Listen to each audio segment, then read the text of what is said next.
ഗഗനോയിഡിൻ്റെ പുതിയൊരു എപ്പിസോഡിലേക്ക് എല്ലാവർക്കും സ്വാഗതം. ഞാൻ ബാബു.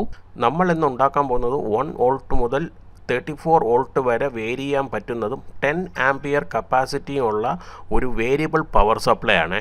പക്ഷേ ഈ സർക്യൂട്ടിന് 1.5 ആംപിയറെ ഡെലിവറി ചെയ്യാനുള്ള കപ്പാസിറ്റി ഉള്ളൂ. നമ്മൾ ഈ സർക്യൂട്ടിനെ മോഡിഫൈ ചെയ്ത് 10 ആംപിയർ കപ്പാസിറ്റി ഉള്ള ഒരു സർക്യൂട്ടായിട്ട് മാറ്റും. പക്ഷേ അതൊരു പെർഫെക്റ്റ് സർക്യൂട്ടാണോ എന്ന് ചോദിച്ചാൽ ആണെന്ന് ഞാൻ പറയില്ല. അതിനുള്ള റീസൺ ഞാൻ വഴിയെ പറഞ്ഞുതരാം. ഇതാണ് LM317. ഇതൊരു ലീനിയർ പോസിറ്റീവ് വോൾട്ടേജ് റെഗുലേറ്റർ ചിപ്പാണ്. ഇതിൻ്റെ ഒരു കോംപ്ലിമെൻ്ററി ഉണ്ട്, നെഗറ്റീവ് വോൾട്ടേജ് റെഗുലേറ്റർ. അതാണ് LM337.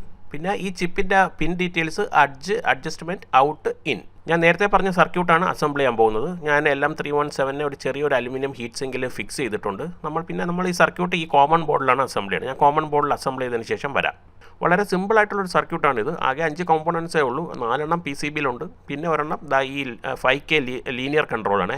2 ടൈപ്പിലുള്ള കൺട്രോളുണ്ട്, ലോഗരിതമിക് കൺട്രോളും ലീനിയർ കൺട്രോളും. നമ്മളിവിടെ യൂസ് ചെയ്യാൻ പോകുന്നത് ലീനിയർ കൺട്രോളാണ്. ലോഗരിതമിക് കൺട്രോൾ വോളിയം കൺട്രോളിലാണ് നമ്മൾ യൂസ് ചെയ്യുന്നത് ആംപ്ലിഫയറുകൾ. എൻ്റെ വീട്ടിലെ ബെഞ്ച് പവർ സപ്ലൈ എന്നാണ് ഞാൻ ഈ സർക്യൂട്ടിന് ഇൻപുട്ട് കൊടുക്കുന്നത്. അപ്പോൾ ആ ഒരു ബെഞ്ച് പവർ സപ്ലൈക്ക് 0 to 30 വോൾട്ടേജ് ഇൻപുട്ട് സപ്ലൈ ചെയ്യാൻ കഴിയും. അത് ബൂസ്റ്റർ മോഡ്യൂൾ വെച്ചാണ് ഈ 30 വോൾട്ടേജ് ഉണ്ടാക്കുന്നത്. നമുക്കതിനെ ഒരു 20 വോൾട്ടേജ് വെച്ച് ഫിക്സ് ചെയ്തിട്ട് നമുക്ക് ഈ സർക്യൂട്ടിനകത്തേക്ക് കണക്ട് ചെയ്യാം. ഞാൻ ഈ വോൾട്ടേജ് 14 നിന്ന് റേസ് ചെയ്ത് 20 വോൾട്ടേജിലോട്ട് പതുക്കെ മാറ്റാം. കാരണം നമ്മളെ സർക്യൂട്ടിന് കൊടുക്കാൻ പോകുന്ന ഇൻപുട്ട് 20 വോൾട്ടേജ് ആണ്. 20 വോൾട്ടേജ് കിടന്നാണ് നമ്മൾ ഇനി കളിക്കാൻ പോകുന്നത്.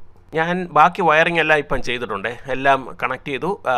സർക്യൂട്ടിൻ്റെ ഔട്ട്പുട്ടിൽ ഞാൻ എൻ്റെ വോൾട്ട് മീറ്റർ പിടിച്ച് കൊടുത്തു. ഇപ്പം നിങ്ങൾക്ക് കാണാം 9.9 വോൾട്ടേജാണ് LM317 എന്ന് പറയുന്ന നമ്മുടെ സർക്യൂട്ടിൻ്റെ ഔട്ട്പുട്ടുള്ളത്. ഞാനിനി ലീനിയർ കൺട്രോൾ പതുക്കെ തിരിച്ച് വോൾട്ടേജ് വേരി ചെയ്യാം. ഇതിൻ്റെ മിനിമം വോൾട്ടേജാണ്. ഇത് 1.2 വോൾട്ടേജ് അല്ല, 1.25 വോൾട്ടേജാണ്. പക്ഷേ വോൾട്ട്മീറ്ററിന് 1.2 വരെ മെഷർ ചെയ്യാൻ പറ്റുള്ളൂ. ഞാൻ ഇനി ഇത് റേസ് ചെയ്യാം. നമുക്ക് മാക്സിമം എത്ര വരെ കിട്ടുമെന്ന് അറിയാം. നമുക്കറിയാം 20 വോൾട്ടേജാണ് നമ്മൾ കൊടുത്തത്. പക്ഷേ മാക്സിമം നമുക്ക് 18.6 വരെ ഔട്ട്പുട്ടിൽ നമുക്ക് അവൈലബിൾ ആണ്. പിന്നെ LM317 0 to 40 വോൾട്ടേജ് വരെ നമുക്ക് ഇൻപുട്ട് കൊടുക്കാൻ പറ്റും. ഔട്ട്പുട്ട് 1.25 വോൾട്ട് മുതൽ 36 വോൾട്ടേജ് വരെ നമുക്ക് ഔട്ട്പുട്ട് കിട്ടും. ഇതൊരു പെർഫെക്റ്റ് റെഗുലേറ്ററാണ്. ഇത് ഫിക്സ് ചെയ്തേക്കുന്ന വോൾട്ടേജിൽ നിന്ന് ഇത് അനങ്ങില്ല. പിന്നെ 1.5 ആംപിയർ വരെ ഇതിൽ നിന്ന് വലിക്കാൻ പറ്റും. നമ്മൾ 1.5 ആംപിയറൊക്കെ വലിക്കുകയാണെങ്കിൽ ഇതേപോലത്തെ ചെറിയ ഹീറ്റ് സിങ്ക് കണക്ട് ചെയ്താൽ പോരാ, വലിയൊരു ഹീറ്റ് സിങ്ക് തന്നെ കണക്ട് ചെയ്യണം. ഇത് നന്നായിട്ട് ചൂടാവും.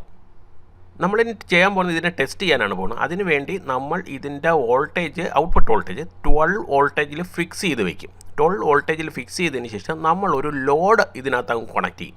അപ്പം നമുക്ക് നോക്കാം എങ്ങനെയാണ് നമ്മുടെ സർക്യൂട്ട് റെസ്പോണ്ട് ചെയ്യണതെന്ന്. ഈ COB LED ആണ് നമ്മൾ ലോഡായിട്ട് കൊടുക്കാൻ പോകുന്നത്. ഇത് 12 വോൾട്ട് 20 വാട്ടിൽ വർക്ക് ചെയ്യുന്ന ഒരു COB LED ആണ്. COB LEDക്കും ഹീറ്റ് സിങ്ക് വേണം, കാരണം നന്നായിട്ട് ചൂടാവുന്ന സാധനമാണ്. അപ്പം ഞാൻ ഈ ഹീറ്റ് സിങ്കിൻ്റെ പുറത്താണ് അത് വെക്കുന്നത് കേട്ടോ. ഞാൻ ഹീറ്റ് സിങ്ക് പേസ്റ്റ് ഒന്നും തേച്ച് ഫിക്സ് ഒന്നും ചെയ്യുന്നില്ല, ജസ്റ്റ് അതിൻ്റെ പുറത്ത് വെക്കുന്നു എന്നേ ഉള്ളൂ. കാരണം വെച്ചാൽ നമ്മളിത് ടെസ്റ്റ് ചെയ്യുന്നതാണല്ലോ, ഒരുപാട് നേരമൊന്നും നമ്മൾ ഓൺ ചെയ്ത് വെക്കാൻ പോകുന്നില്ല. പിന്നെ കണക്ട് ചെയ്യുമ്പോൾ വോൾട്ട് മീറ്ററും ഇതിന് പാരലായിട്ട് തന്നെയാണ് ഞാൻ കണക്ട് ചെയ്യണം. അപ്പം നമുക്ക് അതിൻ്റെ വോൾട്ടേജും പാരലായിട്ട് മെഷർ ചെയ്യും, എത്രമാത്രം ലോഡ് ഇവൻ എടുക്കുന്നു എന്ന്. ലോഡ് കൊടുക്കുമ്പോൾ എത്രമാത്രം വോൾട്ടേജ് ഡ്രോപ്പ് അവിടെ സംഭവിക്കുന്നു എന്ന് നമുക്കറിയാൻ പറ്റും ഇങ്ങനെ പാരലായിട്ട് കൊടുത്തു കഴിഞ്ഞാൽ. ഈ LED നല്ല ബ്രൈറ്റാണ്, നമുക്ക് നോക്കാൻ പറ്റുന്നില്ല. എൻ്റെ കണ്ണൊക്കെ ഒരുമാതിരിയാണ്. അതുകൊണ്ട് ഞാനൊരു ടിഷ്യൂ പേപ്പർ മടക്കി ചുരുട്ടി അതിൻ്റെ മുകളിലങ്ങ് വെച്ചേക്കണേ. എന്നിട്ട് നമ്മൾ ചൂടൊന്നും ആവില്ല, ചെറുതായിട്ട് വാമാവുന്നേ ഉള്ളൂ, വലിയ ചൂടൊന്നും ആവുന്നില്ല. പിന്നെ നിങ്ങൾ ആ വോൾട്ടേജ് നോക്കി അറിയാം, 11.8 വോൾട്ടേജ് തന്നെ ഫിക്സ് ചെയ്ത് നിൽക്കുകയാണ്. 11.8 വോൾട്ടേജ് എന്ന് വെച്ചാൽ വലിയ വോൾട്ടേജ് ഒന്നും ഇല്ല, വലിയ ഡ്രോപ്പൊന്നും സംഭവിച്ചില്ല. ഒരു 0.1 വോൾട്ടേജിൻ്റെ ഒരു ഡ്രോപ്പേ സംഭവിച്ചിട്ടുള്ളൂ. ഇനി നമുക്ക് LM317 എത്രമാത്രം ചൂടാവുന്നുണ്ടെന്ന് നോക്കാം. ഇതൊക്കെ ഒരുപാട് നേരം കത്തിച്ച് വെക്കുമ്പോൾ എന്താ സംഭവിക്കുകയെന്ന് വെച്ചാൽ പതുക്കെ ചൂടായി ഇങ്ങനെ റൈസ് ചെയ്ത് പോകും. എന്നിട്ട് ഒരു കോൺസ്റ്റൻറ്റ് ഇതിൽ നിൽക്കും. കാരണം ഹീറ്റ് സിങ്ക് കുറേ ഡിസിപ്പേറ്റ് ചെയ്ത് കളയുന്നത് വഴി ഇത് കോൺസ്റ്റൻ്റ് ആയിട്ട് അവിടെ നിൽക്കും. നമുക്ക് നോക്കാം. ഇതിപ്പം 41 ഡിഗ്രി സെൻറ്റിഗ്രേഡ് എന്ന് പറയുമ്പം നമ്മുടെ ഹ്യൂമൻ ബോഡിയുടെ ടെമ്പറേച്ചർ 37 ഡിഗ്രി സെൻറ്റിഗ്രേഡാണ്. അപ്പോൾ അതിനേക്കാൾ കൂടുതൽ തന്നെയാണ് ഈ ടെമ്പറേച്ചർ. കാരണം ഇപ്പം 50 വരെ 49-50 ആയി എന്ന് വെച്ചാൽ കൂടി പോവുകയാണ്.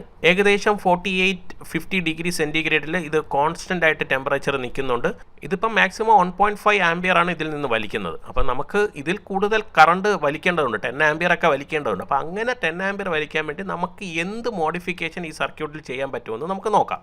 ഇതാണ് ആ സർക്യൂട്ട്. നേരത്തെ കണ്ട സർക്യൂട്ടിൻ്റെ കൂടെ 2N3055 എന്ന് പറയുന്ന പവർ NPN ട്രാൻസിസ്റ്ററും കൂടെ കണക്ട് ചെയ്തിട്ടുള്ള സർക്യൂട്ടാണിത്. ഇവിടെ എന്താ ചെയ്യുന്നതെന്ന് പറഞ്ഞാൽ എല്ലാം 317ൻ്റെ ഔട്ട്പുട്ട് എടുത്ത് 3055ൻ്റെ ബേസിൽ കൊടുത്തു, എന്നിട്ട് കളക്ടർ എടുത്ത് ഇൻപുട്ടിൽ തന്നെ കൊടുത്തു, ദെൻ എമിറ്റർ വഴി ഔട്ട്പുട്ട് എടുത്തു. അപ്പം ഇതിൻ്റെ ബേസ് കറണ്ട് വഴി ആണ് തീരുമാനിക്കുന്നത് ഇതുവഴി എത്രമാത്രം കറണ്ട് ഫ്ലോ ചെയ്യണമെന്നും ഔട്ട്പുട്ട് പൊട്ടൻഷ്യൽ ഡിഫറൻസ് എത്ര വേണമെന്നും. ഇവിടെ LM317 ഹീറ്റ് സിങ്ക് പോലും ആവശ്യമില്ല. കാരണം എന്ന് പറഞ്ഞാൽ LM317 വഴി ഔട്ട്പുട്ടിലോട്ട് കറണ്ട് വളരെ ഫീബിളായിരിക്കണം. കാരണം ബേസ് ടു എമിറ്റർ കറണ്ട് എന്ന് വെച്ചാൽ വളരെ കുറവാണ് വേണ്ടത് ഒരു ട്രാൻസിസ്റ്ററിന്.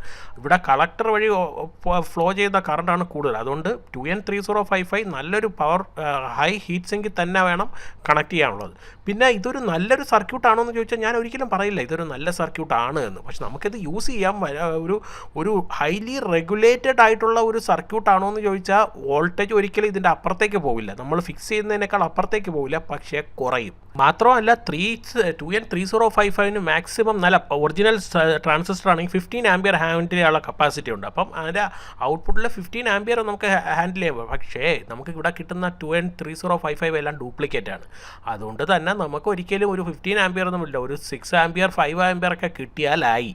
കാരണം ഞാൻ 7 ആംപിയർ വലിച്ചിട്ട് അടിച്ചു പോയിട്ടുണ്ട് ഈ സർക്യൂട്ടിലെ വേറൊരു സർക്യൂട്ട്. പിന്നെ ഞാൻ ബെൽ ലബോറട്ടറീസിൻ്റെ ഒറിജിനൽ സാധനം വാങ്ങിച്ച് തുടങ്ങിയ ശേഷമാണ് ആ സാധനം സർവൈവ് ചെയ്തത്. കാരണം ഒറിജിനലിന് ഏകദേശം 100-110 രൂപയോളം വിലയുണ്ട്.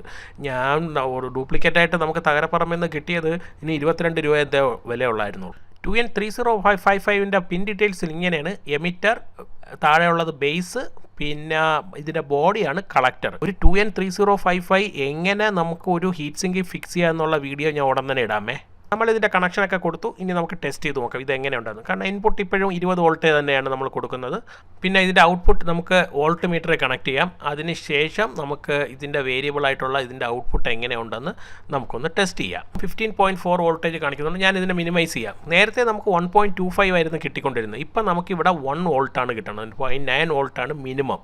മാക്സിമം എത്ര വോൾട്ടേജ് കിട്ടുന്നുണ്ട്? 18.1 വോൾട്ട്. നേരത്തെ 18.6 ആയിരുന്നു. ഇപ്പം നമുക്ക് 18.1 വോൾട്ട് വരെ നമുക്ക് ഔട്ട്പുട്ട് കിട്ടും. ഇത് ഔട്ട്പുട്ട് നമുക്ക് ഫിക്സ് ചെയ്ത് വെച്ചിരുന്നാൽ അതിൻ്റെ അപ്പുറത്തേക്ക് പോലെ. ഫോർ എക്സാമ്പിൾ 12 വോൾട്ട് ഇട്ടിരുന്നാൽ ഒരിക്കലും 13 വോൾട്ടേജ് ഒന്നും ആവില്ല. 12 വോൾട്ട് തന്നെ ഫിക്സ് ആയിട്ട് നിൽക്കും. പക്ഷേ ലോഡ് കൊടുക്കുമ്പോൾ അത് കുറയാനുള്ള സാധ്യതയുണ്ട്. നമുക്ക് നേരത്തെ പോലെ തന്നെ ഇതിനകത്ത് 12 വോൾട്ട് 20 വാട്ടിൻ്റെ ഒരു COB LED കണക്ട് ചെയ്യാം.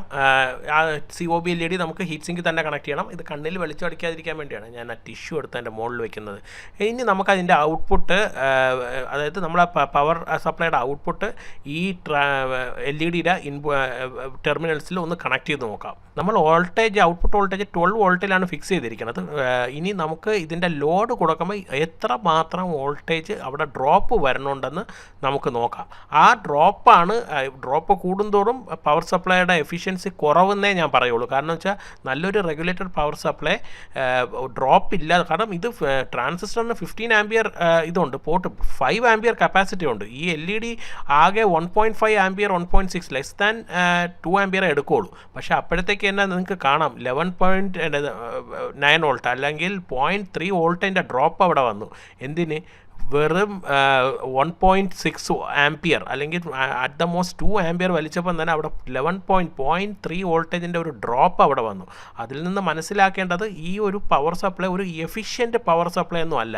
പക്ഷേ നമുക്ക് യൂസ് ചെയ്യാം. അതായത് ഒരു റെഗുലേറ്റഡ് എന്നല്ല, ഒരു കട്ട് ഓഫ് പോലെ വർക്ക് ചെയ്യാം. അതായത് 12 വോൾട്ടിന് മുകളിൽ ഇതൊരിക്കലും പോവില്ല എന്നുള്ള രീതിയിൽ നമുക്കിതിനെ യൂസ് ചെയ്യാം. എന്ന് പറഞ്ഞാൽ ഒരു സ്റ്റെബിലൈസർ പോലെ. ഇൻപുട്ട് എത്ര വോൾട്ടേജ് കൂട്ടിയാലും ഇത് 12 വോൾട്ട് തന്നെ ആയിരിക്കും ഔട്ട്പുട്ട്.